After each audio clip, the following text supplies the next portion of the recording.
Welcome into episode 548 of the Skate Podcast. I am Brian DeFelice, joined by Bridget Prue and Scott McLaughlin. Bridget and Scott, the Bruins got a big 6-1 win on Thursday against the Winnipeg Jets, and that's the 2 points that they desperately needed because everybody around them and beneath them seemed to keep winning as well.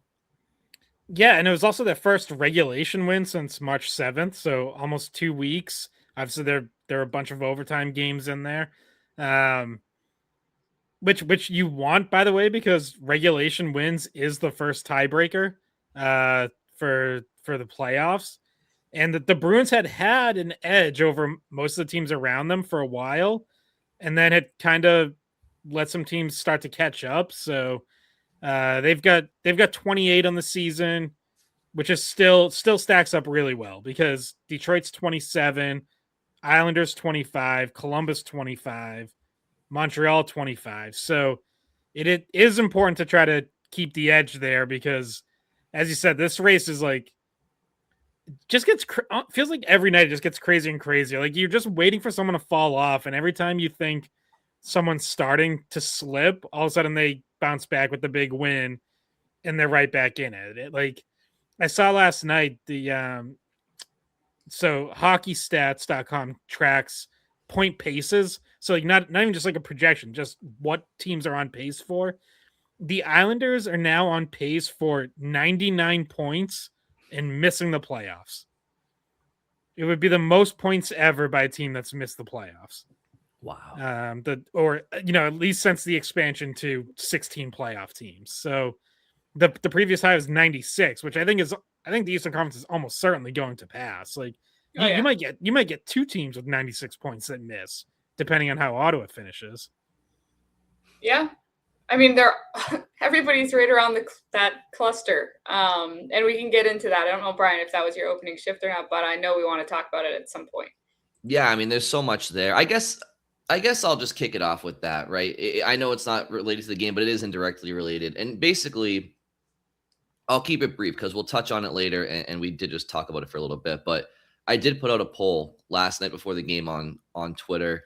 By the way, have you guys officially converted to calling it X or Twitter? I still call it Twitter. Do you guys call it X or Twitter still? I find myself like mixing it, so maybe I'm like in the process of adapting X. Never even one time. Yeah. Never even one time. Yeah, no, I'm with you. Okay. Anyway, so as I was saying, put out a poll on. Now my brain's gonna go into a fog. Twitter. Will the Bruins make the playoffs? This is going into the Jets game, and the results were pretty much what I expected, and they're in line with kind of how I feel. It was about 66% yes, 33% no. I think that's fair. So the Bruins obviously get the win, so I'm sure that makes the people that voted yes feel even better. But as we mentioned, right, the Red Wings beat Montreal, and the Bruins and Red Wings, they are dead even. Their record's the same. Their points are the same. Their points percentage is the same. The biggest difference, and Scott just kind of outlined it, is the Bruins have the advantage in the regulation win category. We'll see if that lasts when we all wake up on Sunday morning, because the two of them play on Saturday, of course. Columbus, who did Columbus beat last night? It wasn't Carolina, was it? Was it Carolina? No, Rangers. The Rangers. They beat Carolina the night before. But Columbus continues to win. In fact, and Scott mentioned the Islanders and their point projection, and maybe they're the team that misses the playoffs with the most points ever. But Columbus has now tied the Islanders in points, and they leapfrog them based on some tiebreakers there. So now it's the Islanders that have slipped out of the playoff race. So again, the Senators won in dramatic fashion. So everybody's winning.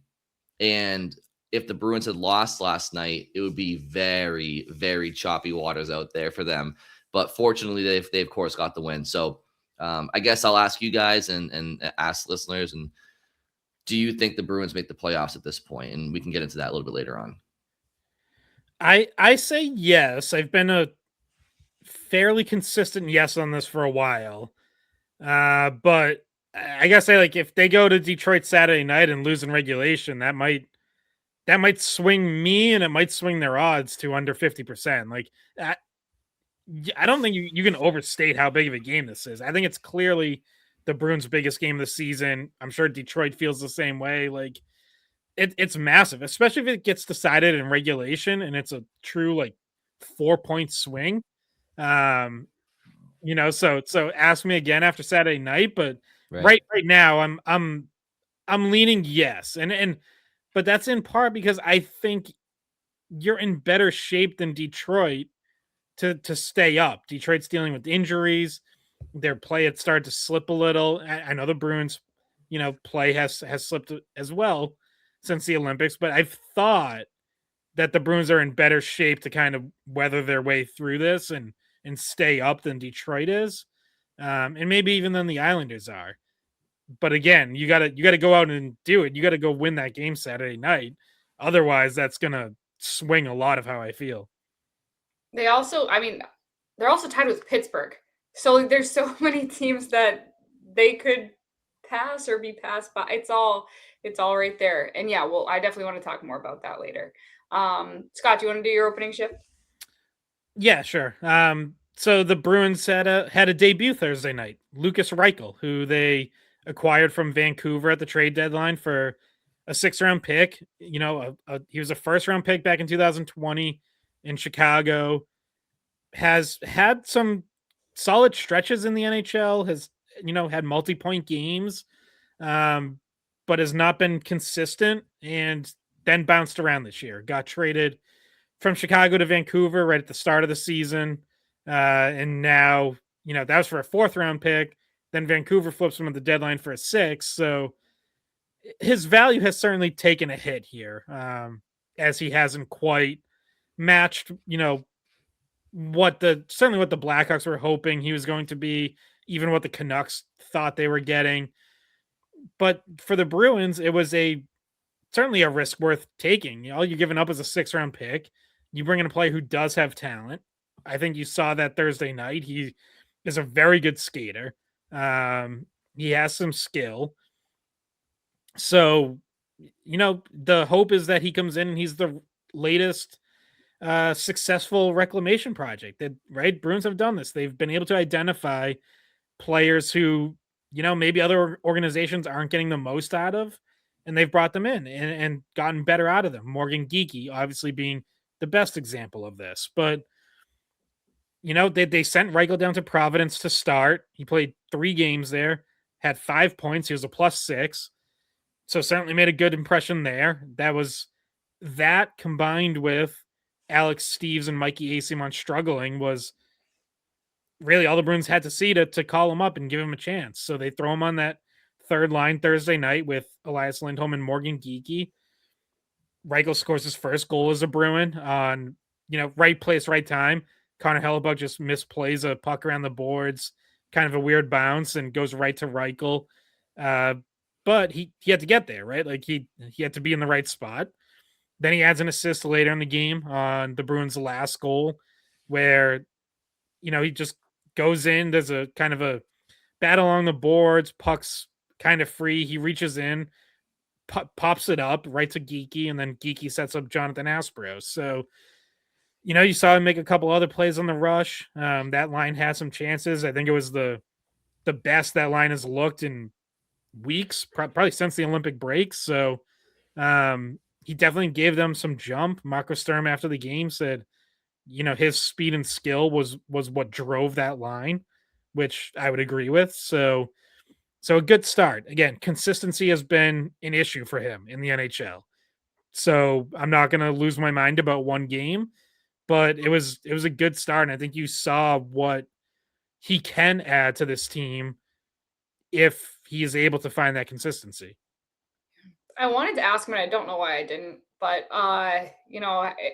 probably I think it was more because like I wasn't sure his like full history in the NHL. Obviously, we haven't seen him a lot. Like the most I saw him was in the Olympics when he was playing for Germany, and I should have asked him, how he feels like his pace is right now. Is it higher than normal because of coming off playing for Germany? Like how that affects the confidence or, coming, because obviously everybody likes playing for their national team and it's an honor and it's a faster pace in a lot of the games.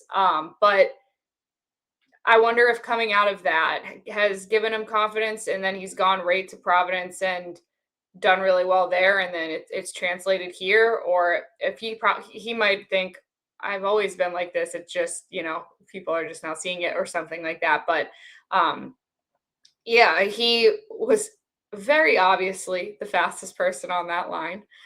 It was not close, but we can get more into that later as well, because we always do this in opening shifts, and we'll just talk the entire time about one of them. But I'll get to mine. So obviously it's a big win. Bruins have 6 goals. It felt like it was a pretty complete team effort. We can get into if there was anyone you thought wasn't really showing up, but it felt like there was spurts from every line that were good chances, including the fourth line. But the second line has been the best line for them for a while, and it continued to be in that win. 2 goals from that line. Arvidsson had one, and Zacha had one. The Arvidsson one was the one where they couldn't figure out who scored it. All 3 of them thought they scored it. They ended up, everybody on that line got points on it. So it was Arvidsson assisted by Mittelstadt and Zacha. And then Zacha's goal in the third period that made it 4-0 was assisted by Mittelstadt and Arvidsson. So they just continue to go. And Zacha continues to finish. Brian, I know you talked about him a lot last episode. And then we got on to our Casey Mittelstadt portion of the show. And so that prompted me to ask about him after the game to Marco Sturm. And I'll read what he said. And I also asked, because remember, in the beginning part of the year, he was getting healthy scratched, and he was somebody that was, is he going to be a center? Is he going to be a winger? Is he going to be consistent enough to be in the lineup? And he addressed that a little bit. He said, yeah, he's gotten more consistent, and he's been attacking more, were the 2 things he said he's doing better now than when he first was under Marco Sturm's leadership at the beginning of the season. And this is what Sturm said about what he brings to that line. He said, definitely skill. He gets in there. He's very strong with his stick. So he's one of the guys I trust him on the wall any time of the game, and he just makes those plays. And again, it's the combo. I think it just really works well with these guys.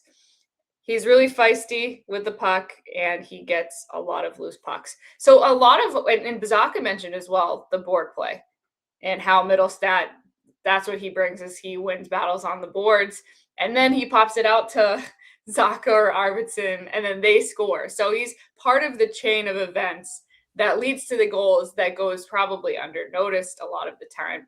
So we're giving him his moment in the sun this week.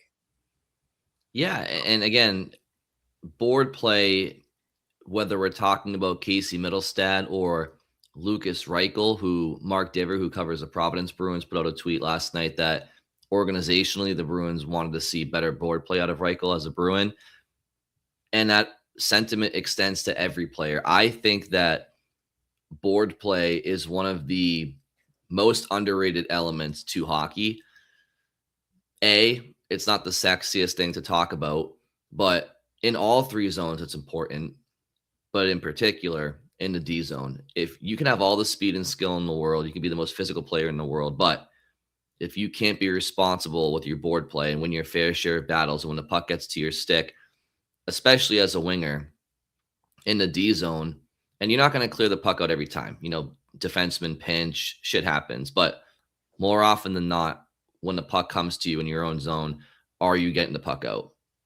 It's huge. It's huge. So, and if your option is to, when you're entering the zone, dump and chase and try to win a battle, you send your guys into the corner to try to get possession there.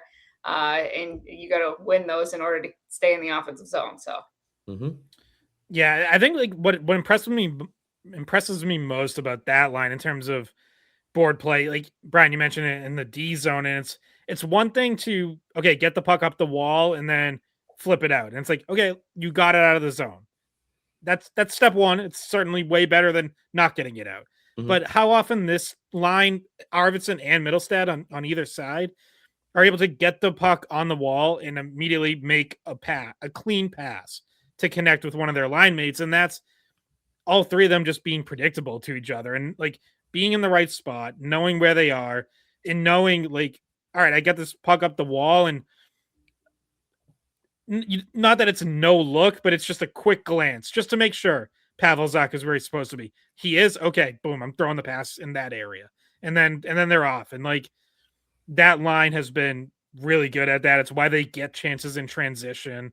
It's why they get out of the D zone. So you see it pretty much on a nightly basis where they are just starting clean, having clean breakouts and getting going in transition.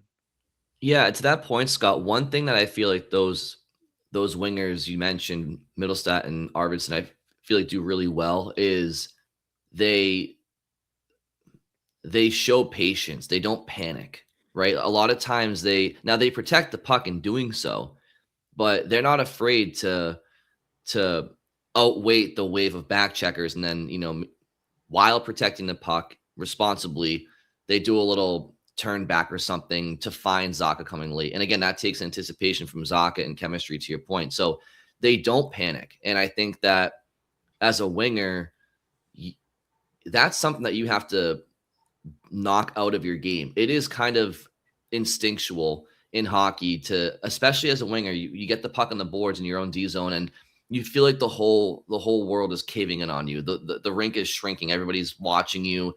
Your opponents, you feel like they're right on top of you. And oftentimes you have more time than you think. And if you don't, can you create that time? And I think that creating time and space is something that they've done well too. It's funny because, they don't panic. I would say Casey Mittelstadt has been one of the calmer guys in his game. Like, think about how many turnovers happen because of panic. And he was doing that way more in the beginning part of the season than he is now, I think. But the funny thing about that too is I don't remember, Scott, if you brought this up on the podcast before, but Scott loves the Arvidsson chaos. Yeah. It's funny because he's like calm, but also like everywhere. Like he's also kind of all over the place. There are certain shifts that are just like peak Arvidsson shifts where it's like, oh, he fell there. Oh, he crashed into someone there. His stick just snapped. Like it just like somehow that guy just always finds like the most chaotic plays to be a part of. And I don't mean that as a bad thing at all. Obviously there can be bad chaos, but like he's always in the middle of stuff. And sometimes there's like a little bit of a kind of just like bowling ball bouncing off things, people, boards, posts, like whatever. He had more than one shift like that the other day. And I think the epitome of it was earlier in the season. When he scored a goal and then he was celebrating and he fell during celebrating. I was like, he like fell straight backwards. I'm like, I don't know how that happened, but that's kind of what Scott is talking about.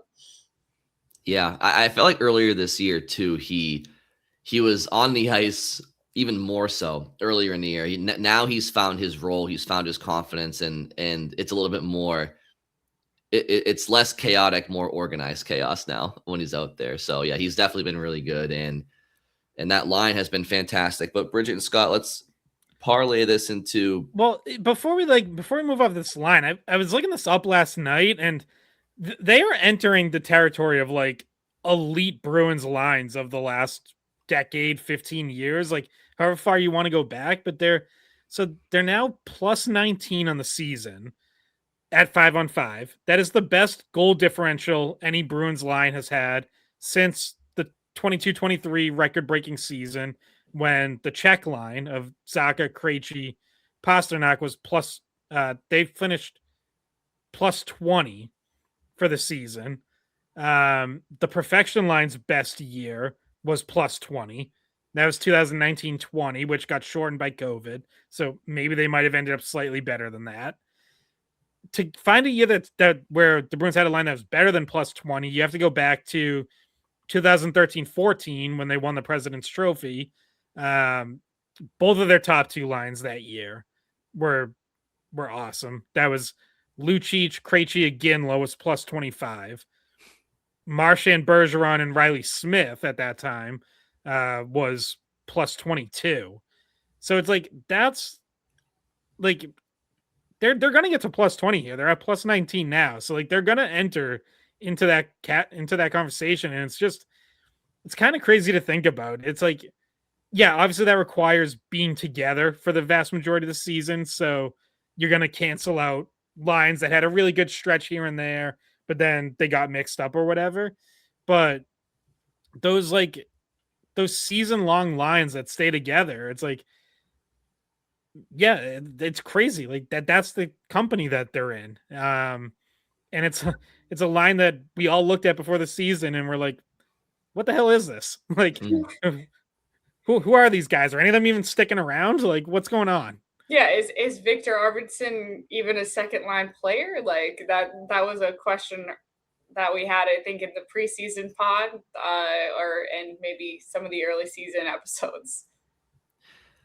Yeah, no, it's and listen, to stay together as long as you have been, Scott. To your point, like you stay together because you've earned it, right? So there's a reason why it's small company for players that play together for most of the season, because you have to keep showing time and time again that you're worth keeping together.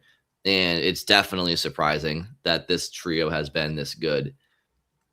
I really have nothing else to say other than I was certainly wrong about that. I mean, we were talking about, is Casey Mittelstadt better as a third line center to start the year? I mean, if I don't really think we anticipated him playing the wing.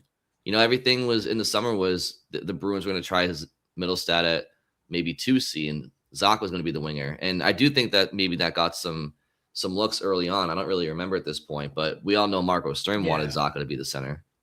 Yeah, like that is actually how they started the year, right? Like they started as a line, but it was Zaka left wing, Mittelstadt center. And then it took, some up and down play and Mittelstadt getting healthy scratched. And that was when, as Sturm tells it, it was really Mittelstadt's idea. He went to Sturm and said, like, hey, a few years ago in Buffalo, when I needed to get going, I forget who was his coach at the time. It had been Granato. I forget. Sabres have had so many coaches, but Mittelstadt said, like, he moved me to the wing and that helped get me going. So they did that. Sturm liked Zaka more as a center anyway, so ended up really working out. And to go back to the board play, when you're a center, you're not on the boards as much. And when you're a winger, you are. So, I mean, if that's what he can contribute, then being in the center, he's not really able to contribute that much in that way. So, different dynamic for him. Someone tweeted this at me when I posted the clip of Sturm talking about Mittelstadt, and it was I think this is from the year he was drafted. And it was the Garden Level podcast. It was a screenshot or a picture of, it looks like a TV, like, what's it called? The lower third. I should know that, I work in TV, but it says Casey Mittelstadt, Buffalo's burning ray of light. So, I mean, he's getting back to that. He's our ray of light this week. So, also, you know what Pavel Zacha has gotten really good at, and this has probably been more gradual, but like, I don't think I'm wrong in saying that I don't remember this standing out as much when he first got here, but just winning position on defenders and like holding them off going into the corner. It's like, it's reminding me of Charlie Coyle, the way that like Zacha will just, and it's not even like going into the corner full speed. He just like angles himself, gets body position on the defender, and then like the defender just can't get around him to the puck, and he just holds him off, gets possession, and then makes a play. Like, I don't remember that being a strength of Zacha's game when he first got here, and I can't say I like track this super closely over the years, but like it's definitely a strength now. I saw someone like tweeting like a few examples of it. Probably a week or two ago, and it's like one of those things. It's like once you start watching it, you see it like every game. Yeah, the way Charlie did it was kind of he would.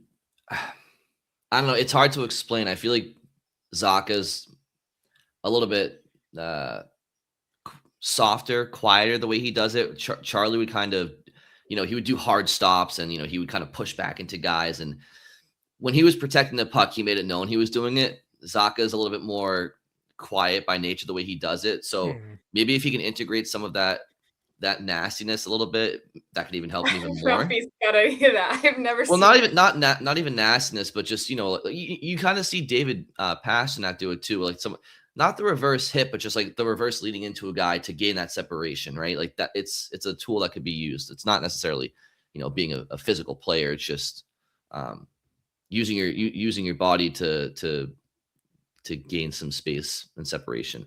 But I also wanted to parlay this, guys, into the other lines that were at play last night, right? So we spent a lot of time on the second line, but let's talk about the first and the third line. If I mean, it kind of feels like the second line is, they've been your best line, so it kind of feels like a bit of a slap in the face to not call them the top line. But we know the top line is wherever David Pastrnak is, right? So the Minton, Hustadinov, Pastrnak line heading into last night's action, and I don't think Money Puck has updated this morning, so I don't know what the updated stats are, but heading into last night, I believe the three of them played 89 minutes together, 5-on-5, and there were only 8 other line combinations that the Bruins have used this year for at least 89 minutes or more.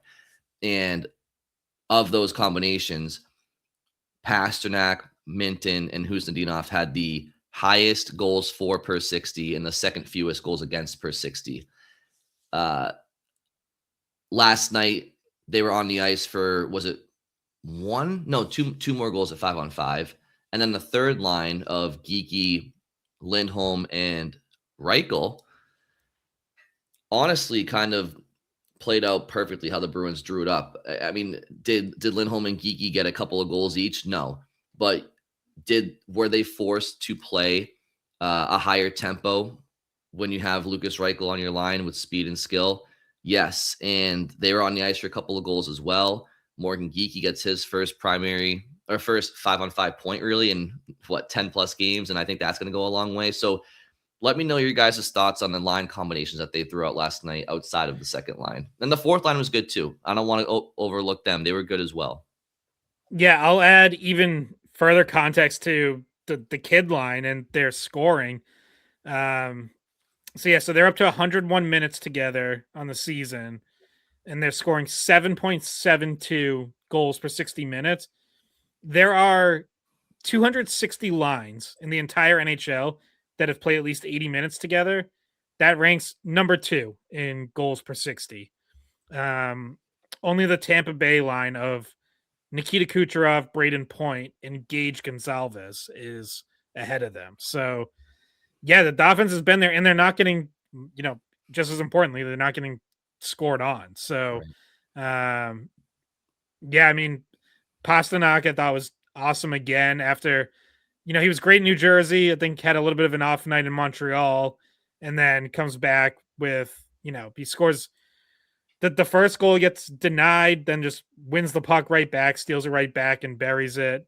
Obviously, a great play to set up Fraser Minton later in the game on that 5th goal. So, yeah, I continue to like that combination. And now if you can get Lindholm and Geekie going in that third line with, right now, Lukas Reichel, maybe in a few days, James Hagens, like now you've got some combinations that I think you can stick with. And, maybe none of them are like a truly elite classic number 1 line, but they could be 3 line combinations that are all, 1B or number 2 lines, right? Like you could end up in a situation where you have none of them really feel like a third line. Now, again, that requires Lindholm and Geekie getting going for more than a game here. But like a line with those two on it certainly has the capability of being a well above average third line. Mm-hmm. And maybe Thursday night was a step towards that. Yeah. Like during the record-breaking season when Coyle and Hall were on the third line, and it was like, that's a better line than most third lines. But I don't know why it took so long to put the kids back together. It seemed like it was quite a few games past due. And they do have good energy. Obviously, we've talked about it before. Hustadinov wins a lot of battles along the boards and otherwise. He just always is hunting pucks. And then Minton is good, responsible 200-foot guy, goes to the front of the net. That's where he scores his goal, set up by Pasternak. And Pasta had also, I don't know, Scott, if you have it up, he had to have had 4 or 5 high danger chances in the game, because he had a breakaway chance. He had his goal. I can recall a few other times, like, even if it was, I don't know if they count these, Scott, like if somebody takes a shot that's a high danger chance, gets a rebound, gets another one, like it scores eventually, like does that all count as the same high danger chance, or does each one of those like in close shots count as their own thing? I don't know. I think each would count as its own. So like I feel like because of that, he had probably 4 or so high danger chances in the game. Did a really good job. And then to the point of the third line, first of all, I know last episode I mentioned that since the Olympic break, there was not a single game that Elias Lindholm was in the plus. He was either even or minus, and this was the first one. He was +2. And a lot of that credit goes to Reichel, who was there, who scored. And really, he must have, on his goal, he sees a puck coming right at him, and just a completely open net because Hellebuck's not in it yet. That must have been like the most exciting half of a second of like, oh my God, it's right there. But he's able to make the most of it at least. And he got a little bit of a lucky bounce that he was, I think, Scott, you said right place, right time, definitely. But yeah, that line, I still think has a lot to be desired. On paper, like you're saying, could be one of the better third lines, but it just feels like right now, Geekie and Elias Lindholm are not at the level of what you would think of them on paper. And both of them, not just one or the other. I think they both had moments where they were slow in that Winnipeg game, or behind or tired. And obviously having someone with speed on that line helps bring them up. It gives a boost, but how long Reichel's going to be on that line is what I don't really know, because obviously he had a good game, but Hagens could be out as soon as today. And I believe that there's a very small chance that he goes to Providence. It's like a 99% chance he goes to Boston right away, I think, based on what I know. So he probably comes in, and that's the spot we thought he would take. So where does Reichel fit in at that point? Where does Hagens fit in at that point if you want to keep Reichel there? That's what we don't know. Yeah, and that's an interesting story to follow. The obvious is what you said, Bridget, which is we don't know if that's the case yet because Hagens may win. And so it's not entirely something that the Bruins may have to figure out right this second, but it could be. It could be by Tuesday. And yeah, is there a world where Reichel and Hagens are in the same lineup? Obviously Acimont and Steves are already out at the expense of Reichel. I think he does stay in the lineup. For the next game, he got 2 points in his debut, so he stays in. But if Hagens and Reichel are in the same lineup, you already have Acimont and Steves out. Who else comes out? You're not touching the fourth line, different player profiles, different roles. You're not touching the second line. You're not touching the kid line. So is one of Geekie or Lindholm coming out? I don't think so. So yeah, it is going to be interesting to follow. And on Reichel, you mentioned the good fortune on his goal, bit of karma too, because he had a wide open net on a power play chance. I felt like coming down the right side, and I feel like the pass was kind of in his feet. I feel like he would have maybe capitalized there if it was a better pass. I forget who gave that to him, but yeah, I think that he helped the line. I think he forced Geekie and Lindholm to get it into gear. I think regardless of who their line mate was last night, Geekie and Lindholm knew they had to get it into gear. I agree with you, Bridget. I think that they still didn't look amazing, but I do think Lindholm and Geekie had better games than they've had. I felt like, wow, that's Bridget just dropped some breaking news in the chat while we were talking. R.I.P. Chuck Norris. Did not expect to see that in the sidebar. That's terrible. Yeah, I unfortunately had a feeling it was coming. I saw that he had gotten rushed to the hospital yesterday. Oh wow. But what happened there? I don't know. I haven't seen the exact Oh, reports, but that's terrible. Bridget, you caught me by surprise with that. I I thought I thought it was gonna be a hockey note, and I just see Chuck Norris died. That was unexpected. Yeah, normally it's like something about like Scott or something dumb or something like off the record that I want you guys to know that we can't say on the podcast. But I think Chuck Norris jokes were one of the peaks of the internet. They haven't been a thing for a while, but like I'm sure you guys remember this, but like I don't know. I saw some of it pop up yesterday, like when there were the reports that he was in the hospital, and it was like people would be like, Chuck Norris rushed to hospital, no word on the condition of the hospital. Like because it's just like the idea of like Chuck Norris just invincible. Oh, there's yeah, my I app. think, wasn't it that like a Family Guy skit too? I feel like it was, but There's my Yeah, Apple- Family Guy definitely had Chuck Norris bits. My Apple News update on my phone just alerted me that just happened. So Bridget, you were right on top of all that. His appearance in Dodgeball, an all-time cameo. Yes, freaking Chuck Norris. Yep. Okay, back to the Bruins game. So I do think Lindholm and Geeky looked better. I will say about Geeky, it did seem like there were some times in the offensive zone where he's still overthinking things, where he had an opportunity to shoot and he's still double clutching and just second guessing his instincts. And I think that's the next thing to come. I do think him and Lindholm had better games though. And I think that hopefully that primary assist goes a long way for Geeky's psychology going forward. Yeah, for sure. Like, and you know, the previous game he had, I think it was the Montreal game, maybe the New Jersey game. Like, he's basically on a 2-on-1 and is looking to pass the whole way, and it's like that's when you just know that Geeky's off, because when he's on, he's not trying to backhand a pass through a defenseman's legs over to Elias Lindholm. He's ripping a shot and trying to score. So yeah, I think you want to see that Geeky come back. You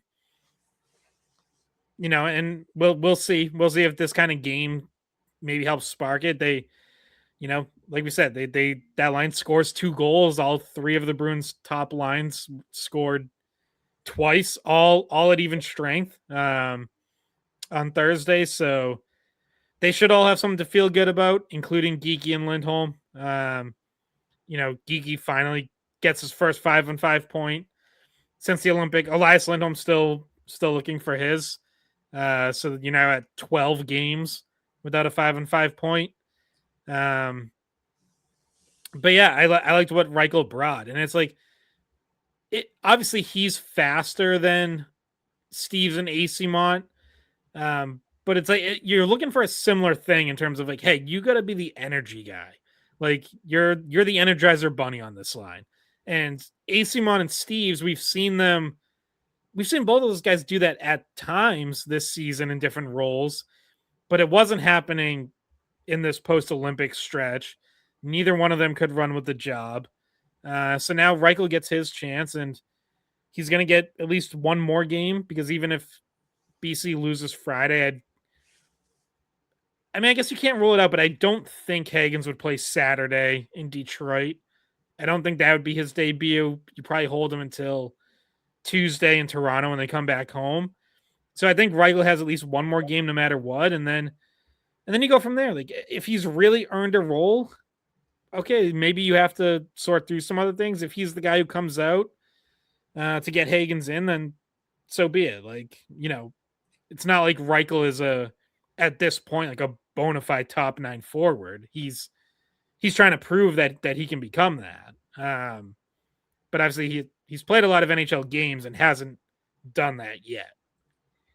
Yeah, and I think, Brian, you said something about just briefly mentioned he was on the second power play unit. He was on the right flank of that unit.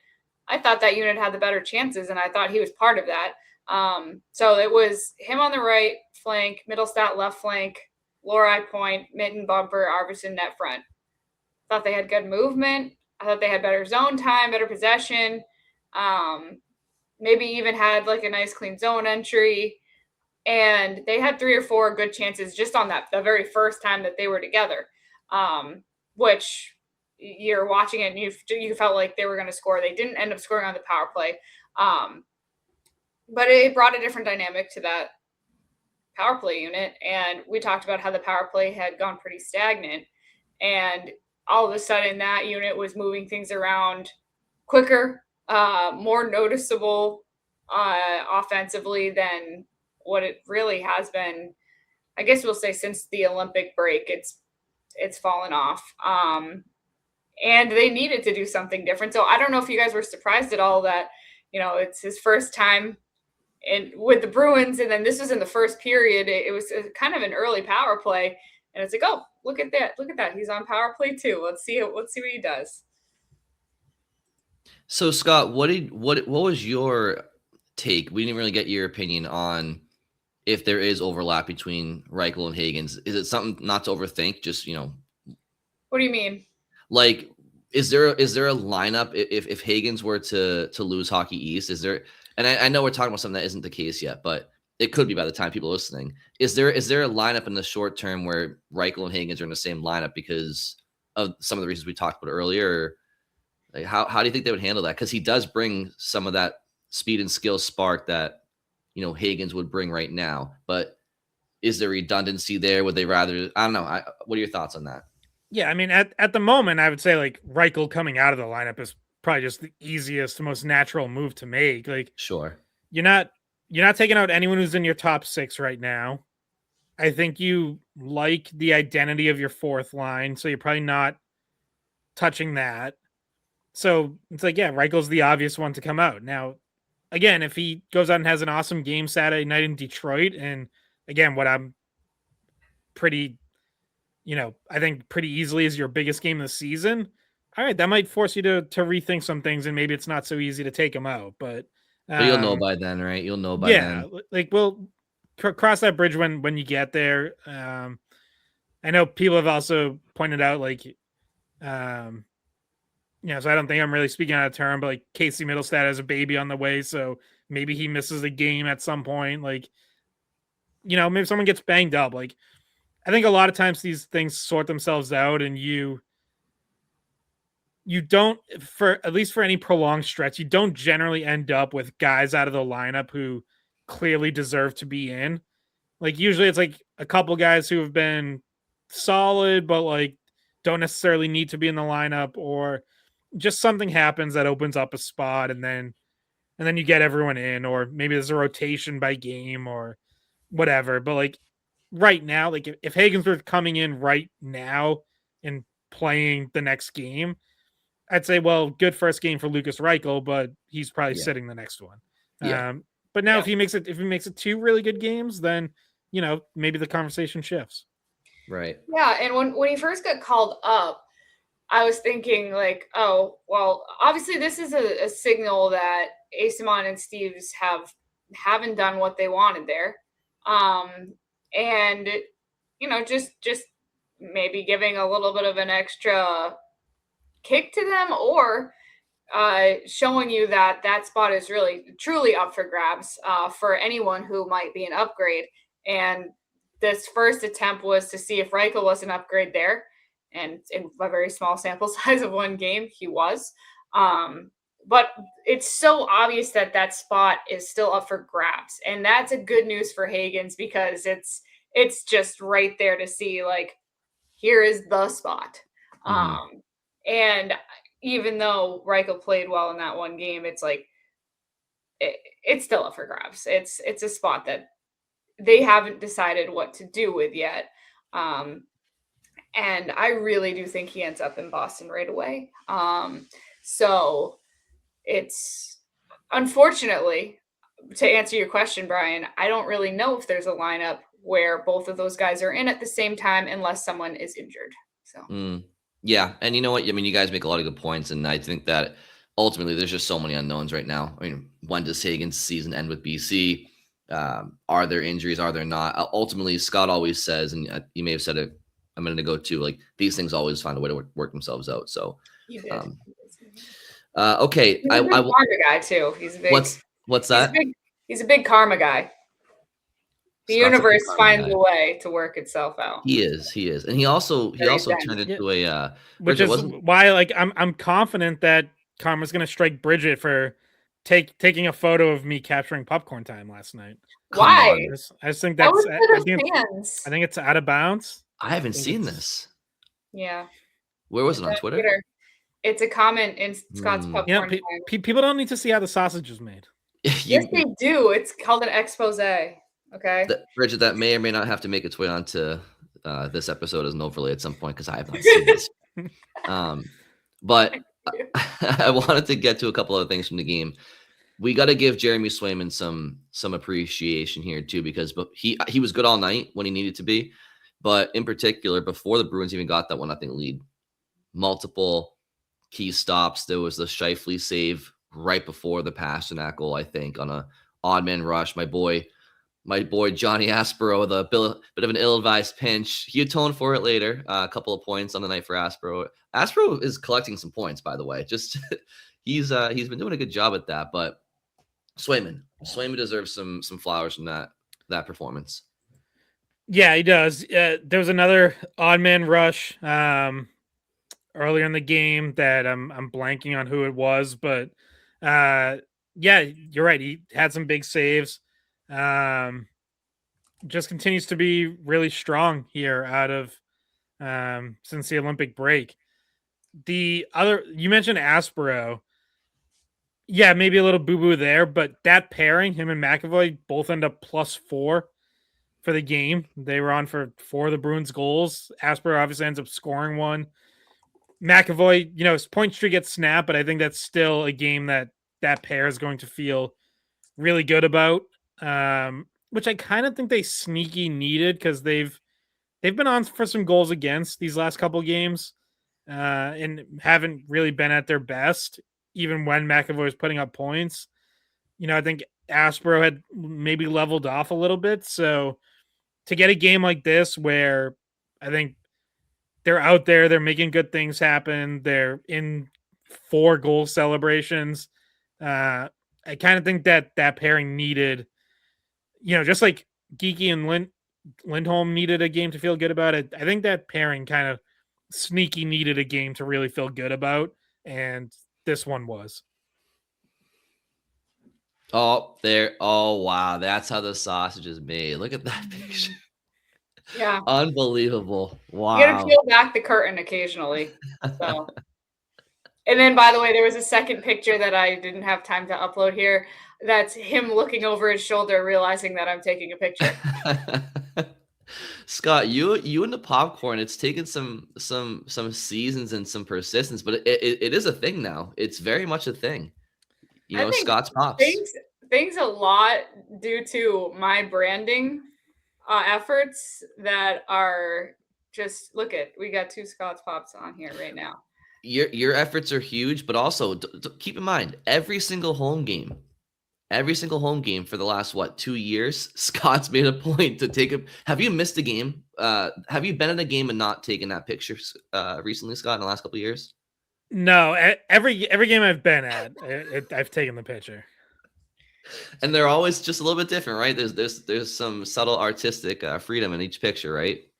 I don't know about that. No, I can't say I really put in that much effort. Okay. If I wanted to, I mean, really, I think the consistency is what makes it key. It's always the same spot, same angle. Okay. It's always right from my press box seat. There could be room for creativity there. I could kind of move it around to different spots, but different angles. I don't know. I think people like it could be in the background. It could be like like when I was talking about you want your line mates to be predictable. I think people like a predictable popcorn time. I think that's fair. I think that's probably fair. Can I vent about something real quick from the game? It's pretty much a nothing burger, especially when it's a 6-1 win. But for you guys, anybody else listening, anybody else take a shot last night when Lindholm took that minor penalty? It wouldn't be a Bruins game without a minor hook from Hampus Lindholm. And I know the game was 6-1.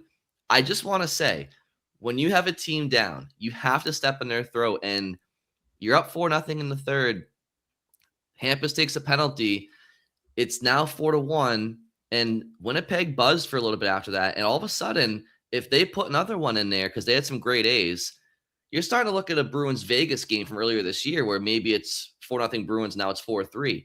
And it just didn't need to happen. Obviously, it didn't end up happening, right? But I just didn't think there was a need for that penalty there. The guy that he hooked, I don't even think had the puck. He was going to the net. It was just stupid. It's not a big deal. Let me vent about it for 10 seconds. I'm done now. Also, you know what bothered me there? Because I think the puck was coming in and it actually did lead to a scoring chance. But I feel like if you're gonna take a hooking penalty on a scoring chance, you might as well actually hook the guy. Not like you're getting called if you do the love tap to the gloves. Like as soon as that stick makes contact with the gloves, you're getting called. So you might as well actually hook him and make sure he can't get off a shot. Right? Like rip that hand off the stick. You might as well. You're getting a penalty either way. So like make it worth it. Don't give up the scoring chance and take the penalty. Yeah. I mean, it's Hampus Lindholm. You're getting a penalty either way. You haven't had it yet this game. And by the way, he played well, right? Like he played well. I'm just saying he's it's not the case. I know it's not the case. It feels like he gets a penalty every single game. I don't know if he can shake that stigma this year, but he's gonna figure that out. Yeah, I did think other than that though. Yeah. You mentioned he played well. Like he was active. He was leading transitions. I thought he was moving really well. And that pairing of him and Lohrei continues to look good. I've really liked Mason Lohrei's play the last few games. On the right side. Yeah, he looks so poised, like under pressure, moving the puck, spinning off forecheckers, like it beyond just the offensive stuff, which like we know he has talent if he gets the puck on a stick in the offensive zone, but in his own zone, the way he's starting breakouts and just seems to have a real feel for like how much time and space he has, how to use it, how to create more of it for himself, and just looks really calm and poised right now. Agreed. Do you guys have any? I know we wanted to get to some Hockey East award thoughts. Any Bruins takeaways before? I mean, well, there's the playoff stuff, right? That's what I was going to say. Yeah. So they have the Red Wings on Saturday night. It's a huge game. But Bridget, before you give your answer, something else that I've seen people say to me online, and it's objectively, it's absolutely true. When it comes to the Bruins playoff chances, they have a very, very hard schedule down the stretch here. You have a big playoff game. We'll call it a playoff game against Detroit on Saturday night. You play Columbus twice. You also play Minnesota. You also play Dallas. You also play Buffalo. You play Tampa maybe once or twice. You play Florida, who I know Florida is not having a great year and they're out of the playoffs, but it's still the Florida Panthers. They know how to win on any given night against you. There's some other tough games in there too. So that the schedule is not favorable. Did you say at Buffalo? I did say Buffalo, yeah, but the other part of it too is, again, a lot of these games are on the road. So that is some reason for at least some trepidation in terms of, are the Bruins going to make the playoffs or not? Yeah, definitely. Like they got to beat some good teams, right? Like you're well past the point now of like, oh, just beat the teams you're supposed to beat. That there aren't enough of those left on the schedule. So, yeah, that they're gonna have to beat some good teams down the stretch. I will say, like, maybe the saving grace is everyone else in this race has a pretty tough schedule too. That there's a lot of playing each other. So, that's like everyone has games against at least 1, 2, 3 other teams on the bubble or like right around there. So it's not like anyone has a cakewalk where it's like, oh wow, they get to face the bottom 4 teams in the Pacific Division down the stretch. Like no one really has that schedule. Everyone's kind of facing all these other Eastern Conference playoff or bubble teams too. Yeah. And I mean, the 2 Columbus games and the Detroit games stick out in terms of most important, but by pure like positional in the standings, just them being that close. They played, I don't know if you said this, they played Tampa twice in April. They play Florida in April. So, I mean, and obviously Florida hasn't been as good this year, but they always find a way to. I'm more worried about that game in terms of like is that the game where somebody knocks out one of your best players? Because that's how those games go too. It's like they just bloody you up. So as of right now, elbows McAvoy in the head and yeah, exactly what I'm talking about. Like something like that could happen in that game, and it would not surprise me in the slightest. But yeah, and then you play Toronto, which that'll be interesting. And I'm sure that entire broadcast and probably part of that podcast for us will be talking about that draft pick. But there's certainly, how many games left? Scott, do you know off the top of your head? I think there's 13 now, right? 13. Yeah. So, I mean, it's not a lot. But yeah, the Detroit one, which is the next one, is extremely important. So, Bridget, do you fall with the 66% of voters that are feeling good that they'll find a way? I think they'll make it. Just because I do think that one of those other teams will let up more so than the Bruins, and I don't know why, but I feel like Pittsburgh is like the team that I don't really see. I feel like Pittsburgh's been playing pretty well without some key players. I don't trust the Islanders. That's what I mean, though. Like that's what I mean. It's like they're overperforming. At some point, do they like come back down to where they should be without those players? But I think like that they already survived their toughest stretch, though. It's like they got through without Crosby and Malkin. Now they're both back, so I think they're gonna make it. You know, I mean, I guess like,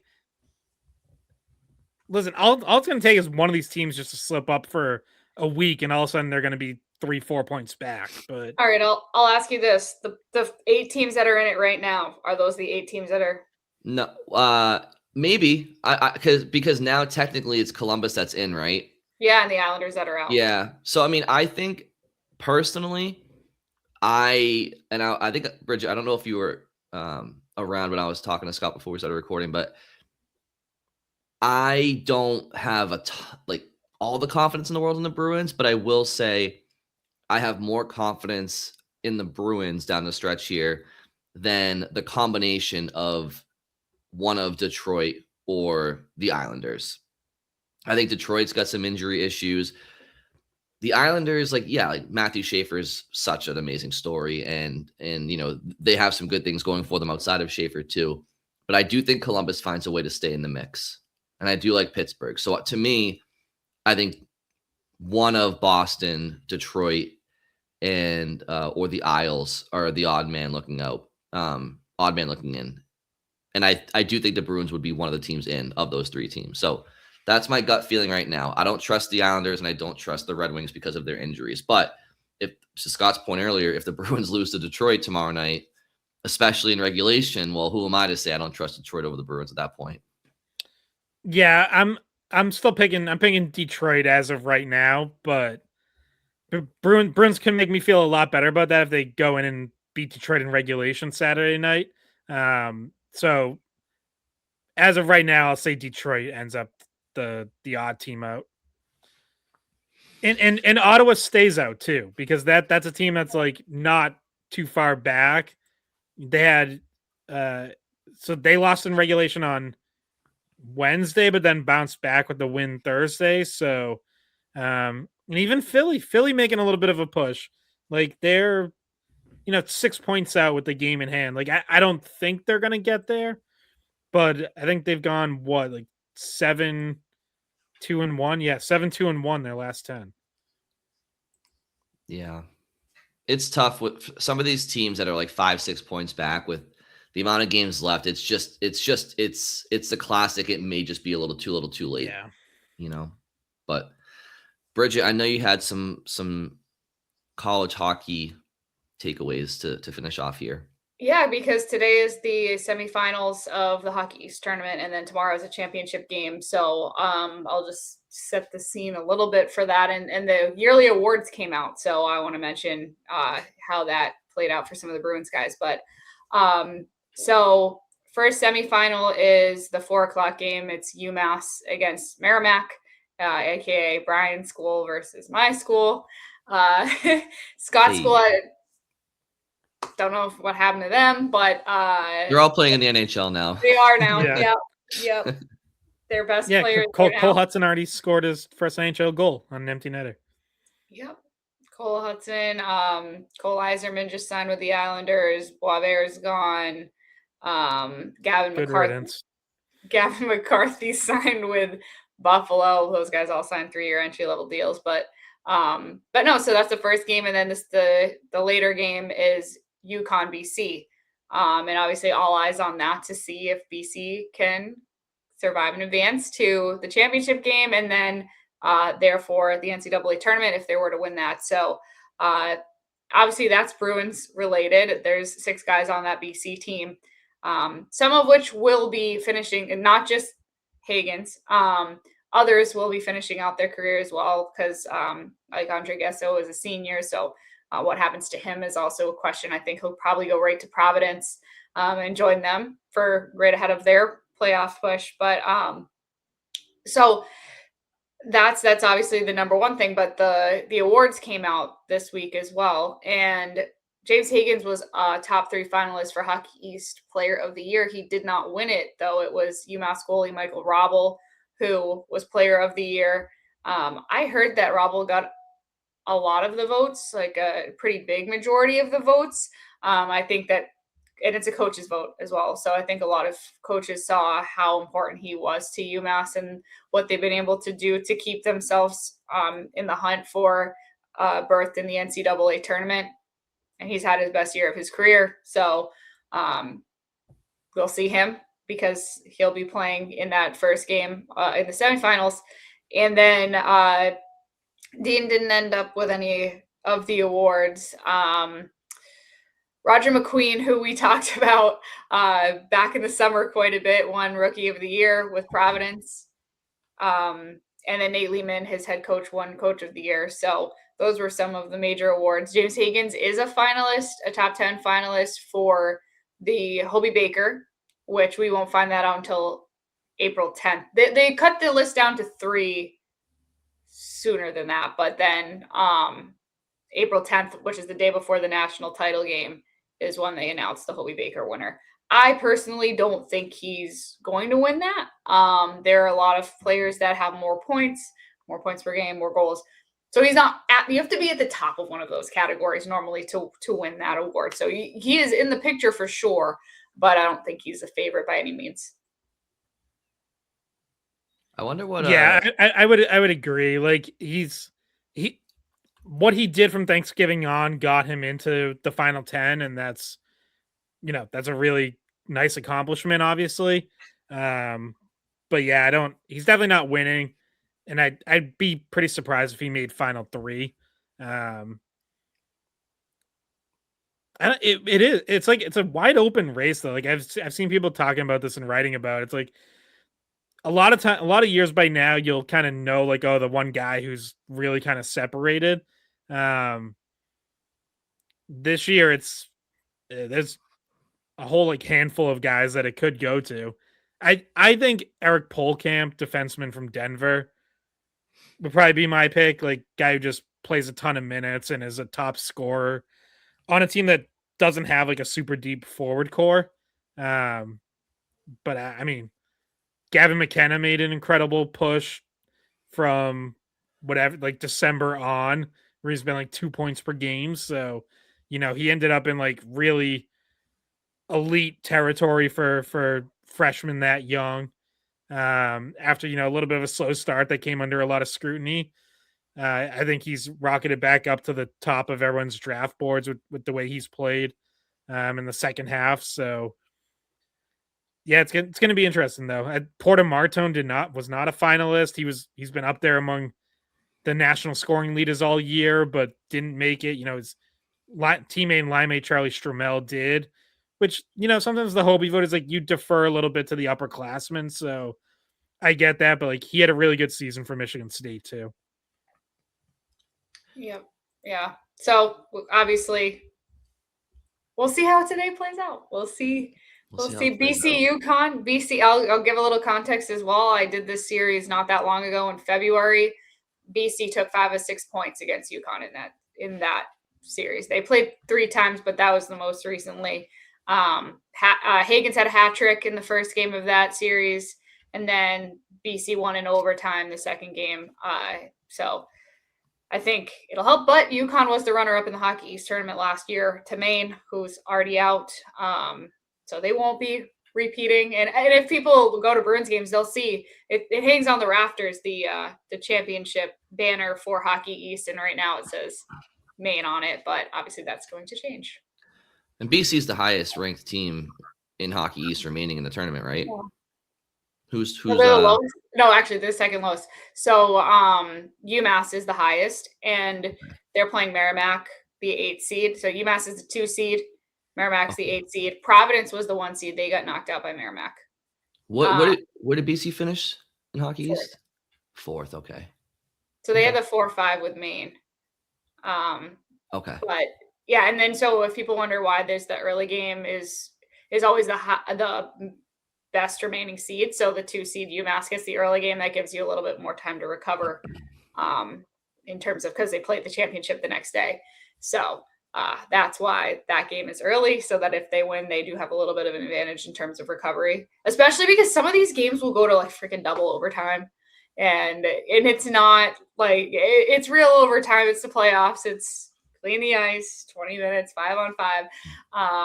And yeah, so sometimes we end up there for a long time. I remember, was it 2-3 years ago? Was that the Merrimack double overtime year? Yeah, against Lowell, right?